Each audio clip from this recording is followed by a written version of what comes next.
Hello and welcome, I'm Krystle with Owl Knights Media, and I'll be reviewing Immortals of Aveum from the perspective of a casual gamer.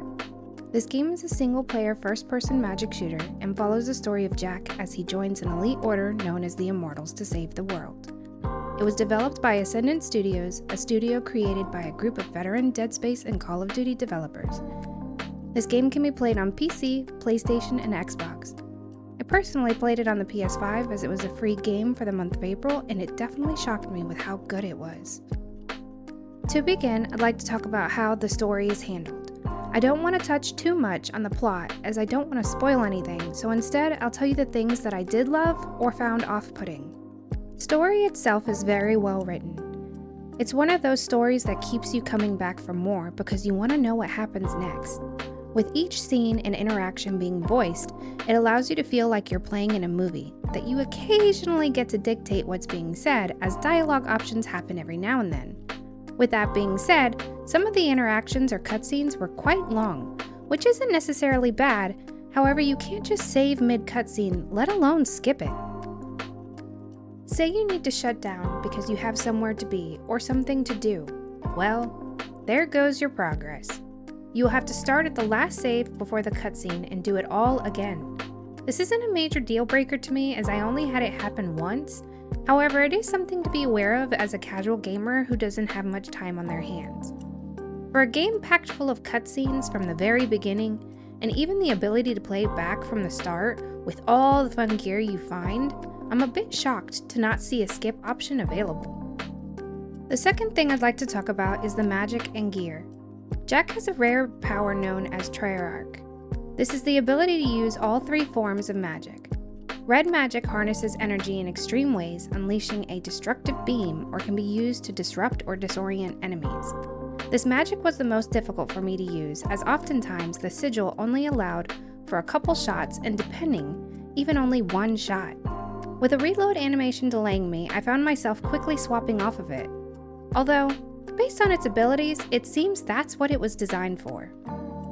Blue magic fires precise bolts, forms shields or walls, and even manipulates gravity. It also powers a Magnus ability to grapple, push, or pull objects. I found myself using blue magic the most. With dodging not being something super reliable as it has a cooldown, the shield was my best friend. You also find yourself grappling around a lot with blue magic. The ability to quickly get to another point mid-battle is quite nice. To me, this was definitely the easiest and most straightforward sigil to use. Green magic can manipulate enemies and objects by altering them or their surroundings. It also allows you to bind objects in place, which you will use quite a bit getting to certain treasures. This magic type often comes with a fast-firing weapon, but has a wind-up animation, kind of like a machine gun in other games.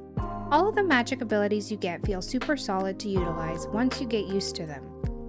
Swapping between the three main sigils becomes natural over time, but even after many hours put into the game, I still found myself having to cycle many times to get back to the sigil I wanted because I panicked and pressed it one too many times.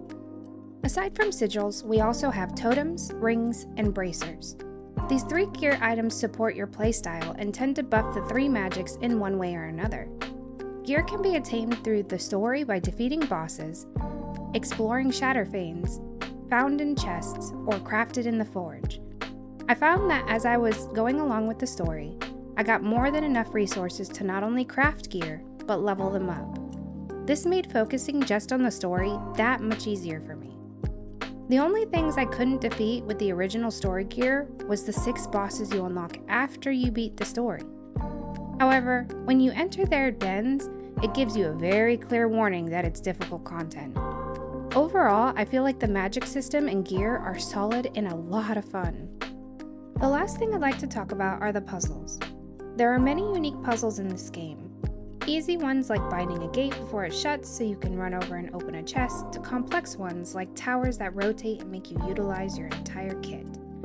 Most of the puzzles are relatively easy, however, occasionally, there are very complex puzzles that make you pull out every ability you have. They explain the basics of solving them, but as they get more complex, trying to use all of your abilities to solve them almost feels overwhelming. What I did appreciate is that completing the story itself didn't have complex puzzles. Only if you find yourself wanting to 100% the world will you need to do these mind breakers. To wrap things up, I'd have to say this game is very, very good. I barely even touched on what this game has to offer in this review. There is so much to explore and so much to learn. I definitely recommend giving this game a go if you're a fan of heavy story-based solo games. On that note, I'd like to thank you for listening to a casual gamer review of Immortals of Aveum. And again, I'm Krystle with Owl Knights Media, and I hope to see you again. Bye!